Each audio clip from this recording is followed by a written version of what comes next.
Hello everyone, welcome to my channel. মই সনম বৰা আজি মই এটা নতুন ৰেচিপি লৈ আহিছো ৰেচিপিটো হৈছে আপোনাৰ চিকেন চিজ পিজ্জা তাৰ কাৰণে ইনগ্ৰেডিয়েন্টছ খিনি হৈছে black olive sauce pizza sauce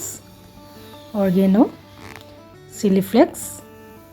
আৰু আপোনাৰ white mayonnaise sweet corn mozzarella cheese আৰু ক্যাপসিকাম দুটো বনাই থৈছো মই আধা কেজি ওজনৰ এটা পিজ্জা বনাম এটা নহয় আপোনাৰ দুটা হ'ব ডাঙৰ ডাঙৰ গতিকে তাৰ কাৰণে 6 কাপ আপোনাৰ ময়দা লাগিছে 6 কাপ ময়দাৰ লগত আপুনি 6 চামুচ সৰু সৰু চামুচৰ 6 চামুচ আপুনি ইষ্ট দিব লাগিব গতিকে মই ডাঙৰ চামুচৰ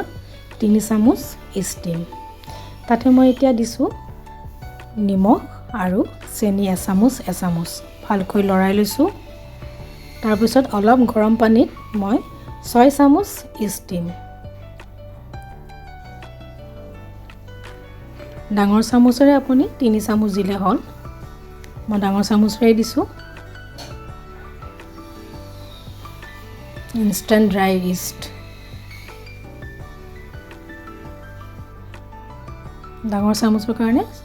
3 চামুচ দিলে হ'ব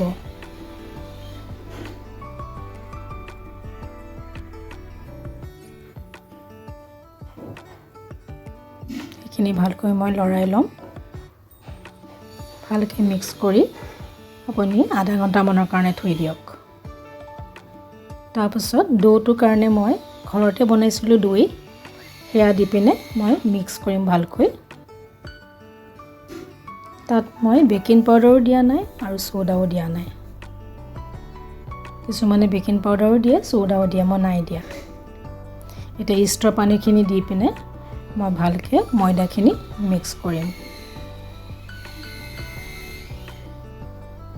ইয়াতে অলপ আপুনি ৰিফাইন অইল ল'ব ৰিফাইন অইল দি আপুনি লাহে লাহে সানিব লাগিব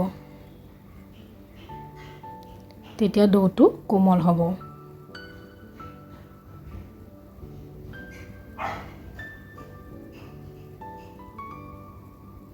এনেকৈ মই ডোটোৰ কাৰণে ভালকৈ সানি আছো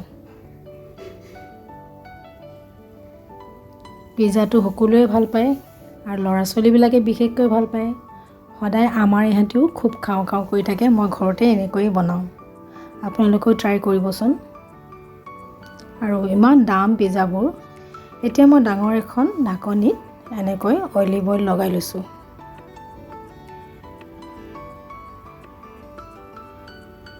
মই উইদাউট অভেনত কৰিম ডাঙৰ কেৰাহীত বনাম গতিকে মই এখন ডাঙৰ ডিক্সি ঢাকনি এখনতে মই অলিভ অইলখিনি লগাই লৈছো এতিয়া ডোটো মই তাতে লাহে লাহেকৈ বেলিম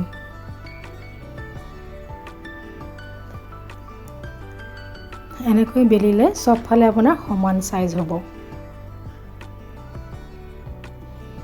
একেবাৰে সহজ হট বনাবচোন এটা সাইডে সাইডে মই এনেকৈ উঠাই দিছো এখন কাটা চামুচৰে মই তাতে ফুটা কৰিম যাতে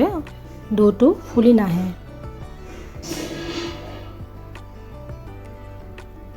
ভালকৈ মই তাতে কাটা চামুচ দি পিনে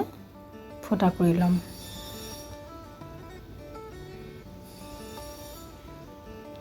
এতিয়া পিজ্জা সসটো দিছো তাৰ লগতে এচামুচ হোৱাইট মেয়নিজ দিম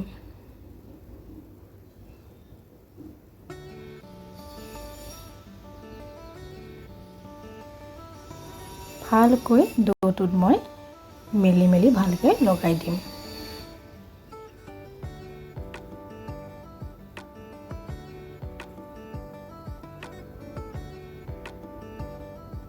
এনেকৈ লগোৱা হৈ গৈছে তাৰপিছত মই অৰেগানো দিছো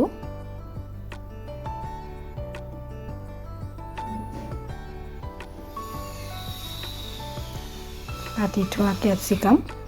এনেকৈ দি দিছো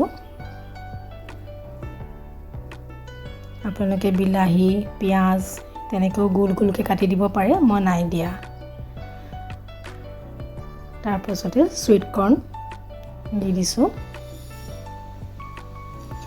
আৰু সৰু সৰুকৈ মই চিকেনখিনি ফ্ৰাই কৰি লৈছিলোঁ সেইখিনিও দি দিলোঁ। তাৰপিছতে চীজটো মই এনেকৈ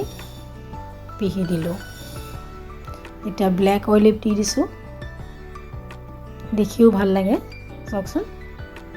এতিয়া মোৰ কেৰাহীখন গৰম হৈ গৈছে, অলপ তলত নিমখ দি দিছোঁ। এতিয়া মই পিজ্জা ডোটো এনেকৈ দি দিলোঁ। আধা ঘণ্টাৰ পিছতে আপোনাৰ ডাঙৰ মস্ত এটা পিজ্জা ৰেডি হৈ গ'ল। এয়া চাওকচোন কেনেকুৱা লাগিছে গাইজ। কমেণ্ট কৰিব, লাইক কৰিব আৰু ভাল লাগিলে ছাবস্ক্ৰাইব কৰি দিব।